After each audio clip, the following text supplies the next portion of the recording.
Did it work? It kept going to some other strange screen. Strange screen. Good morning, good afternoon, good evening, Fabulites.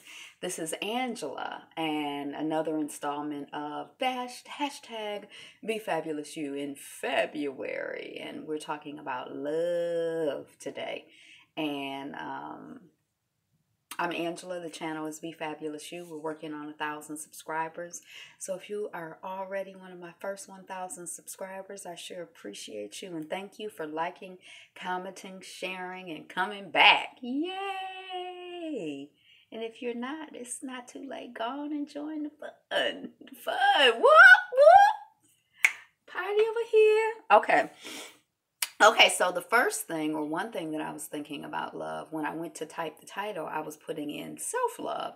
And I'm like, I'm already up to S's? How did I get to the S's? And then I'm like, no, yesterday I did kindness. You can find the last video that I did on love, which may have been on self-love.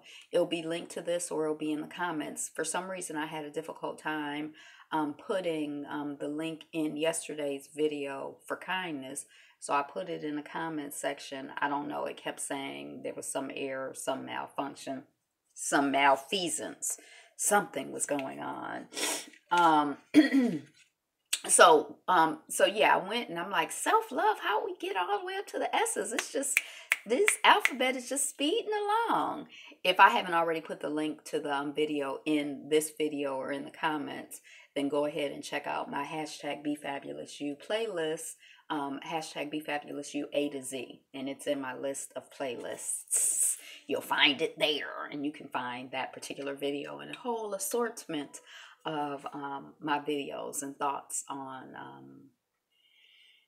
concepts and ideas worth exploring and working on and dealing with and processing that for our growth and development, personal, family, community, familial, community, world growth and development. So one, I thought it was really interesting that I automatically put in self-love because, you know, of course, most of us probably know and understand that, you know, without self-love, there is no love. And so it was like, I don't know if it's like a Freudian slip or just like an expression of my value system, but I didn't have to, but I revoked the self and just put love there so that we could talk about love. Too bad this didn't fall on Black Love Day or Valentine's Day or whatever. Not that it really matters. But love. So I guess there were a couple of thoughts that I had about this subject matter. So the first one is sort of the importance of self-love as a core to love. If you do not love yourself, there is no way that you can love another person. And I say that, okay, so that's, I mean, and I believe that on some level. Like, I do think that sometimes we can do things for other people and we can feel that other people are more deserving of love than us. But the quality of your love, the quality of your relationships, the quality of your affection, the quality of what you have to offer is exponentially increased and of a whole nother category when you're grounded in yourself and when it starts with self. For whatever reason, when I was thinking about this subject, I was thinking about the 9 folks who were killed at the church, the Mother Church. Dang, what was the name? Oh, Mother Emanuel Church. And I was thinking about my experience. I think that was the first time that I consciously had an experience of feeling like it seemed so odd to me that people were talking about forgiveness. There was like a whole, almost, it seemed like immediate conversation of people who had been in the church where people were having a Bible study and a man came in and shot and killed 9 people, including someone who was a public official. And that particular church had a history within the Black community, a history of resistance.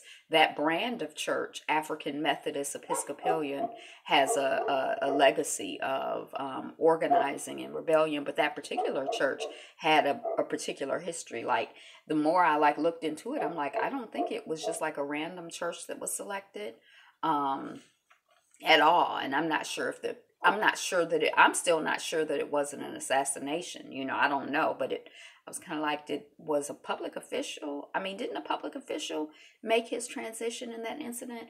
But anyway, this idea of forgiveness, it was almost like, in the same breath that it was like, these 9 people were killed, there was, we forgive the killer, we forgive the killer.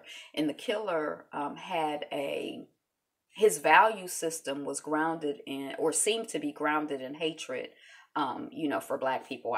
He might not explain it that way, but that's what it seemed like to me. And so it was sort of like, it was weird to me, like, well, how come, it seems like forgiveness is something that would come through a process. I mean, I guess if you are very spiritually developed, you could immediately get to a place of forgiveness, or, in the same breath that you accept that someone hurt you, you could accept forgiveness. And even if it's a deep and significant hurt, you could, forgive. But I don't think that most of us are there, honestly. And so it just seemed odd to me to hear so many people talking about forgiveness. Now, I think that forgiveness is an expression of love. I think, in the same way that they say, well, we don't forgive for the other person, we forgive for ourselves. And when we're angry at another person, and when we're carrying vitriol for another person, we are carrying the anger and the vitriol, and so it is hurting us. So, from an intellectual standpoint, we understand that, forgiveness is a blessing for ourselves, and an expression of love for ourselves, and care for ourselves. But it just seemed odd to me. And then I remember seeing someone, it seemed like she was on Oprah, but I don't know, because the Oprah show even existed at that time. But in my head, she's on Oprah, and it might be a town hall meeting or somewhere. I don't really remember.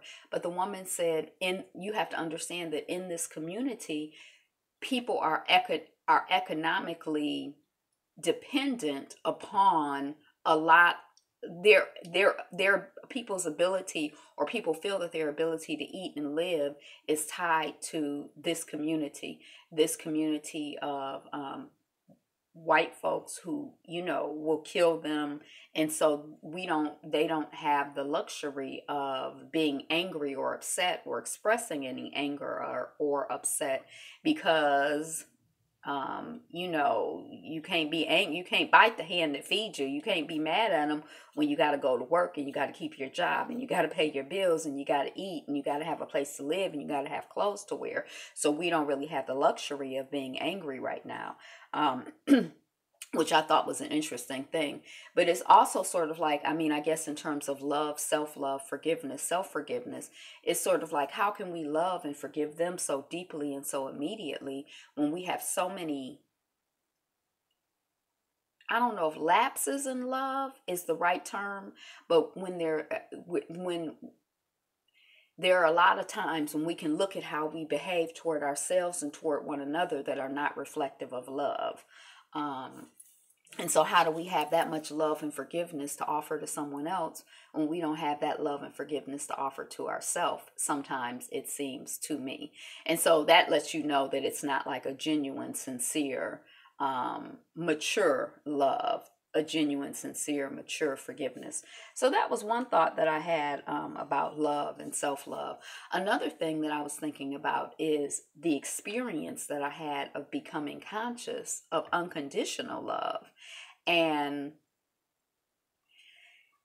I don't really know. I just remember, I was living the life. I was a star in high school. I was a star in college. I was a star after college. I was just out here, doing it big. And, from the outside looking in, it just looked like, whoop, whoop. And when the crash came, or when I experienced my crash and I came home, it was like, I was kind of like, wow.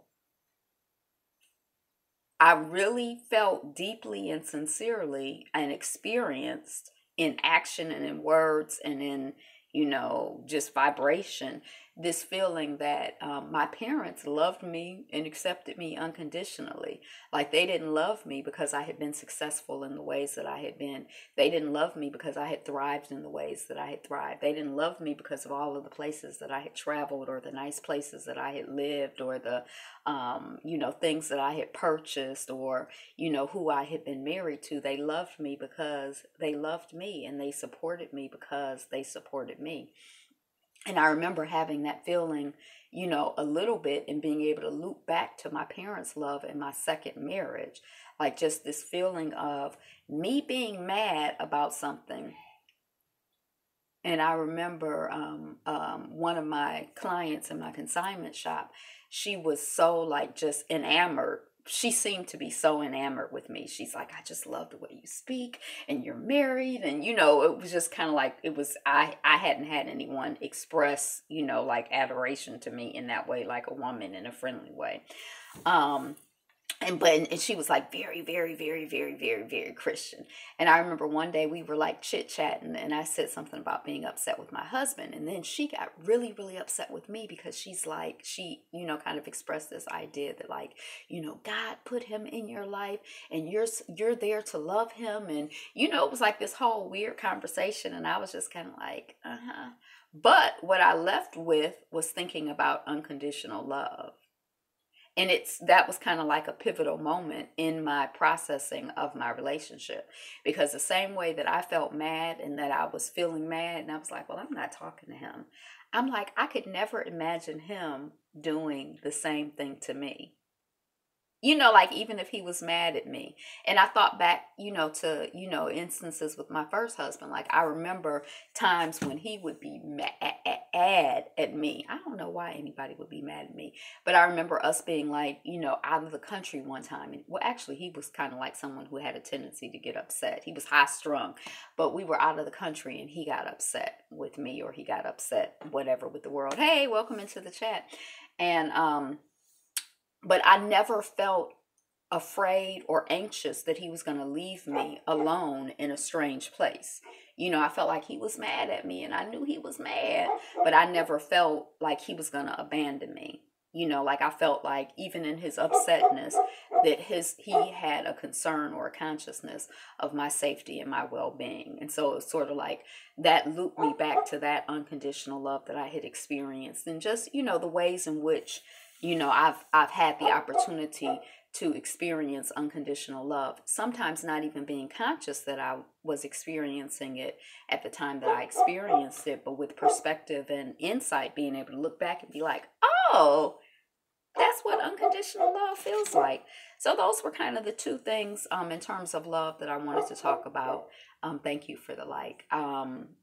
Unconditional, what is this unconditional love?